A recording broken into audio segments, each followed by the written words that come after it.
On this episode of The Road Ahead, we're going to dive into the nuances of the North American automotive market in 2025. To help us chart that path and navigate the unique forces at play, we brought in Selamawit Belli, the North American market manager at Dow.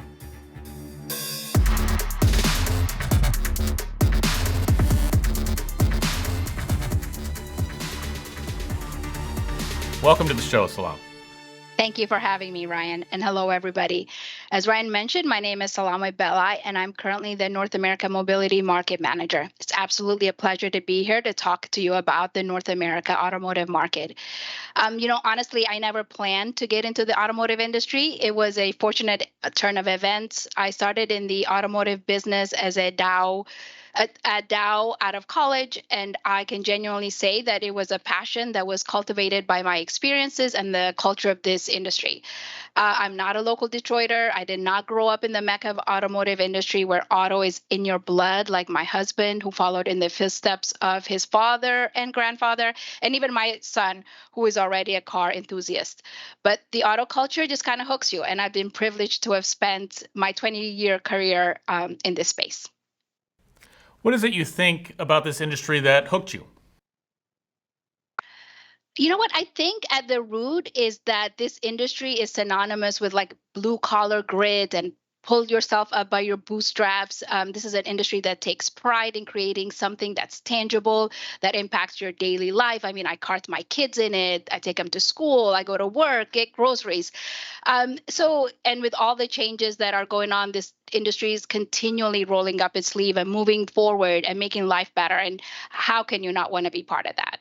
I completely agree. For me, there's just something special about the freedom offered in mobility. I see that freedom only increasing with the moves to electrification and sustainability as we achieve feats of acceleration, torque, and connectivity never before available on four wheels. So you mentioned Detroit and it being the mecca of the automotive industry. I mean, so much has happened in North America and the U.S. since the heyday of the big three, that being Ford, GM, Chrysler, now Stellantis. So talk to me about how you see the market today in 2025. Absolutely. It's definitely a market that is in continued transition. And what I mean by continued is because just as we're on the cusp of recovering from COVID disruptions, more change and more uncertainties on the horizon. We're seeing strong demand in some areas like SUVs and hybrids. But at the same time, there's a little bit of a slowdown when it comes to fully electric vehicles, and mostly because of affordability concerns, charging infrastructure that still isn't quite where it needs to be. And then on top of that, the hot topic of 2025 is the layer of uncertainty hanging over the market regarding tariffs and trade tensions that's making it really hard for OEMs to plan and even the suppliers.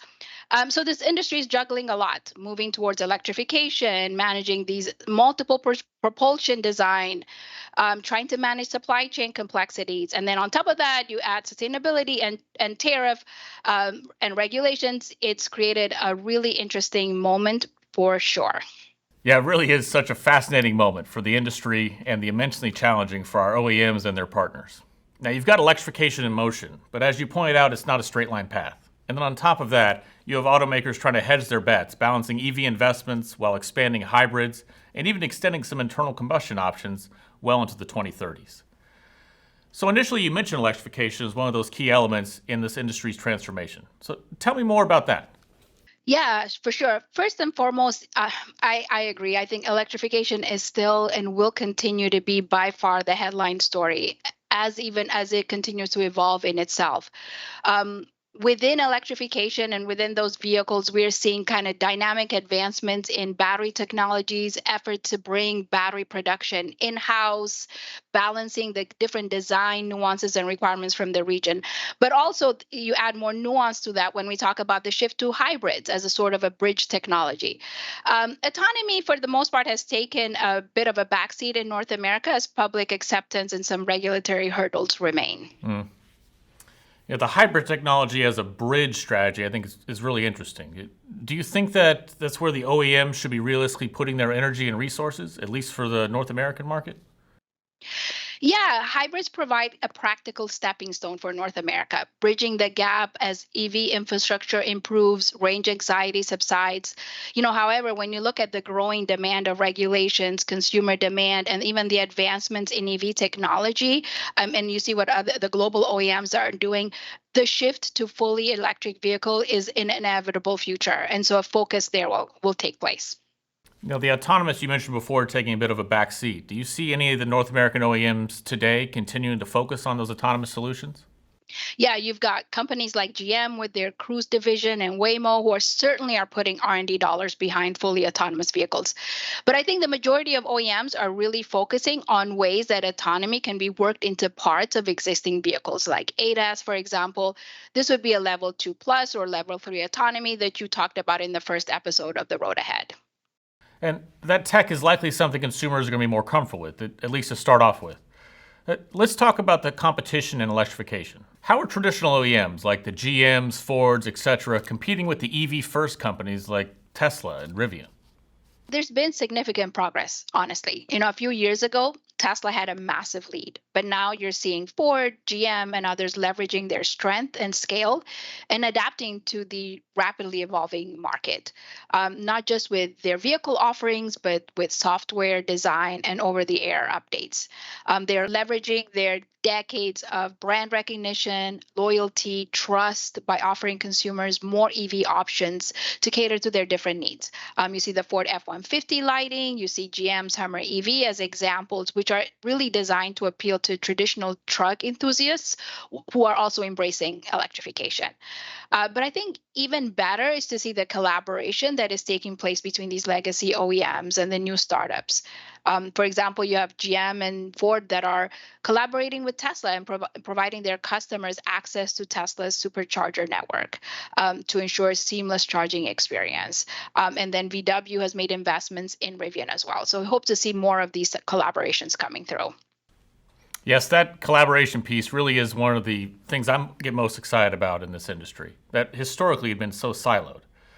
In your opinion, is there still room for more brands in the North American market, or is consolidation going to be the more likely story? I think there's really no easy answer here with the transformation that is taking place, like we talked about earlier with sustainability and electrification. There's definitely room for innovative startups. I mean, we have Rivian and Lucid Motors, who are prime examples of really relatively new entrants who have successfully tapped into a specific consumer need and addressed that. But really, the bar is high. The North America market, the growth rates now and for the short term is going to be relatively flat. And so there's immense competition already. And that's discounting tariffs, which have really blocked Chinese OEMs from taking a foot here. So for larger OEMs, I think it's likely that we'll see consolidations like Stellantis and what we've recently seen Honda and Nissan attempt. So while there is room for innovation and room for new brands, I think we're going to lean more towards consolidation and partnerships and acquisitions taking place. Thank you for walking us through that. I'm really excited to see how these new entrants on both sides of the Pacific will continue to help push forward innovation. In that vein, what's the next trend you see shaping the market here in North America? Sustainability for sure. This is a worldwide cross industry initiative that auto is not immune from. And automakers are making commitments to reduce their environmental impact at all levels of the vehicle lifecycle, from design to the materials used to manufacture them to the vehicles themselves. We spoke about the focus on electrification, which I should have noted in itself is a sustainability initiative. And then, of course, what happens to the end of life of the vehicles. So automakers are focusing on eco-friendly materials, reducing carbon footprint to meet the consumer and regulatory demands. And that's a trend that's going to continue. Absolutely. And what's interesting is how the discourse on sustainability has evolved from being just about emissions to really considering the entire life cycle of the vehicle. Like you said, it's not just about what powers the car. It's about the materials, how it's built, and even what happens when it reaches the end of its life. And at Dow, with its more than 125-year legacy of experience on materials and innovation, I know we're excited to be partnering throughout the value chain to equip our partners for success. Now, feedback that I've received from some players in the industry is that the big challenge automakers are facing is balancing sustainability with cost and scalability. Now, consumers want greener cars, but they also want affordable cars. How do you see that tension playing out in the North American market? So at Dow, we are seeing our customers asking for and incorporating recycled, plant-based, and eco-friendly plastics into the automotive parts, as well as putting resources and driving initiatives toward a closed-loop system, where at the end of the vehicle, components can be recycled and reused in new models. I think this circular approach reduces waste and the need for virgin raw materials, which ultimately means a greener car for consumers, but also more affordable cars for the long run. So, what about the near-term impact of regulations around emissions and safety? How has that influenced design and strategy from the OEMs? Well, they're playing a massive role. Stricter emission targets are pushing automakers to fast track their EV roadmaps, while safety regulations are driving the integration of more advanced driver systems.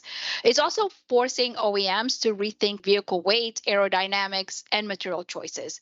In many ways, regulation is becoming a design input, just like consumer demand or brand identity would be. So, automakers have to build compliance into the DNA of the vehicles, which is where materials selection becomes a crucial consideration. Looking ahead, in your opinion, what does the North American automotive landscape look like 10 years from now? I think that's a great question. I think it'll be more electrified. It'll be more connected and it'll be more software driven for sure. I don't think we'll be at full autonomy, but driver assist tech will be mainstream. EVs will probably make up close to half of the new car sales, especially if the charging infrastructure catches up. We'll also see more integration between vehicles and digital ecosystems. Cars won't just be for transportation, they'll actually be platforms. And hopefully, a lot more production will be local and cleaner and more efficient. I love that outlook. It's quite positive and really exciting given all that we've been talking about today. Before we go, I like to ask all of our guests just one question. What keeps you up at night when you're thinking about the future of this industry? Well, besides my children who literally keep me up at night, I think it's mostly excitement, to be honest. I think about the world where we're growing up in, where cars might not have gas tanks or even a steering wheel. And I think that's wild. And as a mother, I think it's even more exciting. So, what keeps me up is hoping that we get this transition right with safer, cleaner, and quieter vehicles. I want my kids to grow up in a world where they don't have to choose between convenience and sustainability. And hey, if someone can invent a minivan that cleans itself and hands out snacks on command, that would be great too. I'm sure that minivan would just fly off the lots. Well, Salam, thank you so much for taking the time to join us today and to share your wisdom. It really has been a pleasure. And so for those of you watching, what do you think about the insights that we shared today on the North American market? We explored how electrification is evolving across brands, but non-linearly, how sustainability has become a strategic imperative, and how collaboration is a competitive edge. Do you agree? Do you disagree? What will it take for North America to stand out on the global stage as a true leader of automotive innovation once again? Share in the comments and let's get a conversation started. And as always, thanks so much for joining us. Until next time, I'm Ryan Smith, and we'll see you on the road ahead.